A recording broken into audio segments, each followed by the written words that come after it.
যেদিকে তাকাই শুধু থই থই পানি। ডুবে গেছে ঘর বাড়ি বসতভিটা ফসলের জমি সব। এখানকার মানুষ একেবারেই অসহায় পানি বঞ্চিত। শিশু আবাল বৃদ্ধ বনিতা এখন তাদের চোখের পানি আর বন্যার পানি একাকার হয়ে আছে। কবে এই জল ফুরোবে, ফলের ঢেউ যাদের শেষ সম্বল করে দিতে তারা চায় আবারও স্বাভাবিক জীবনে ফিরতে পারে।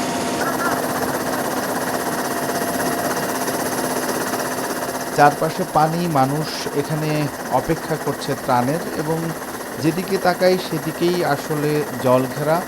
এই ঢলের পানি কারো জীবনের সঞ্চয় কেড়ে নিয়েছে। এখানে মানুষ, উপদ্রুত মানুষ উঁচু জায়গায় আশ্রয় নেওয়ার চেষ্টা করছে, যেখানে আসলে দালান রয়েছে। আমরা দেখেছি যে বিভিন্ন উঁচু ভবন, বাড়ির দালান, তার নিচের তলা ডুবে গেলেও অনেকে আশ্রয় নিয়েছেন দালানের ছাদে। বিমান বাহিনীর পক্ষ থেকে আসলে ত্রাণ দেওয়া হচ্ছে। ত্রাণগুলো যাতে পানিতে ডুবে না যায় সেজন্য 3 থেকে 3 কেজি 5 কেজি তবে ওজনের যে ত্রাণগুলো দেওয়া হচ্ছে সেগুলোতে প্যারাশুটের মতো করে বেঁধে দেওয়া আছে।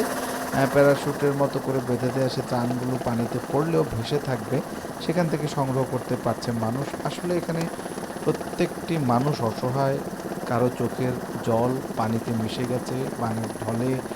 অসহায় মানুষ চারদিকে। রাত নেমে এলে এখানে অন্ধকারেই তাদের থাকতে হচ্ছে। বিদ্যুৎ নেই, যোগাযোগ ব্যবস্থাও বিচ্ছিন্ন।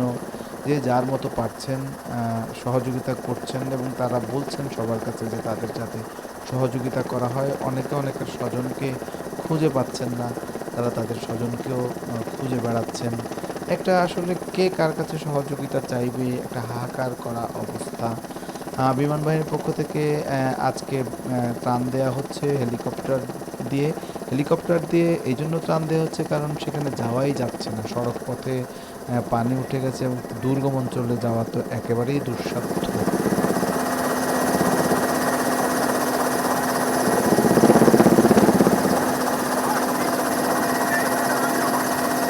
থই থই পানি, চারদিকে পানি আর পানি। এই পানির মধ্যে এখন লাখো মানুষের বসতি পানিবন্দী হয়ে পড়েছে। মানুষ, শিশু থেকে বৃদ্ধ সবাই এখন দ্রুত খাবারের আশায়, প্রাণ বাঁচানোর আশায় অপেক্ষা করছে অন্য মানুষের দিকে। ফেনী, ছাগলনাইয়া, পরশুরামের পুরো এলাকা আর নোয়াখালী অঞ্চলে এখন বন্যার্থ মানুষের আহাজারি। মানুষের চোখের পানি পানির পানিতে একাকার হয়ে যাচ্ছে। তাই যে যার অবস্থা থেকে তাদের সাহায্য এগিয়ে আসুন, এটাই চাচ্ছে সব মানুষ। আসাম নাম ও পরশুরাম, ফেনী।